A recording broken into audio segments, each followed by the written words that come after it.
Henesis Kabanatang 13. At umahon sa timugan si Abram mula sa Ehipto, siya at ang kanyang asawa at ang lahat ng kanyang tinatangkilik, at si Lot na kanyang kasama.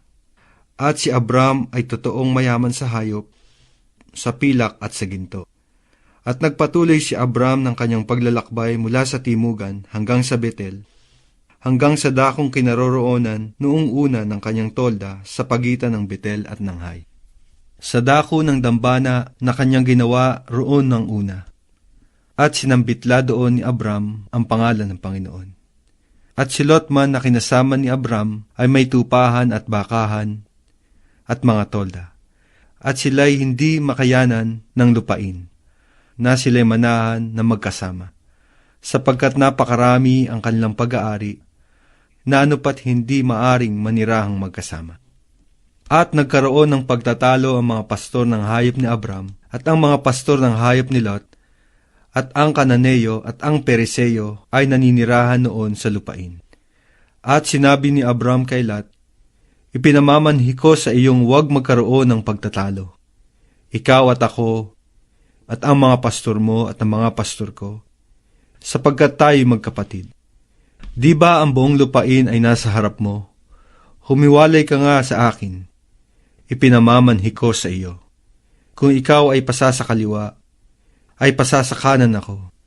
O kung ikaw ay pasa sa kanan, ay pasa sa kaliwa ako. At itiningin ni Lot ang kanyang mga mata, at natanaw niya ang buong kapatagan ng Jordan.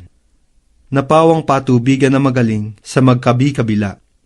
Kung pasa sa Soor, bago giniba ng Panginoon ang Sodoma at Gomora, ay gaya ng halamanan ng Panginoon, gaya ng lupain ng Ehipto.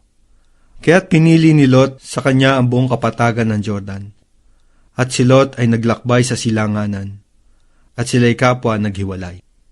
Tumahan si Abram sa lupain ng Kanaan, at si Lot ay tumahan sa mga bayan ng kapatagan, at inilipat ang kanyang tolda hanggang sa Sodoma. Ang mga tao nga sa Sodoma ay masasama at mga makasalanan sa harap ng Panginoon. At sinabi ng Panginoon kay Abram, pagkatapos na makahiwalay si Lot sa kanya, itingin mo ngayon ang iyong mga mata at tumanaw ka mula sa dakong iyong kinalalagyan, sa dakong hilagaan, at sa dakong timugan, at sa dakong silanganan, at sa dakong kalunuran.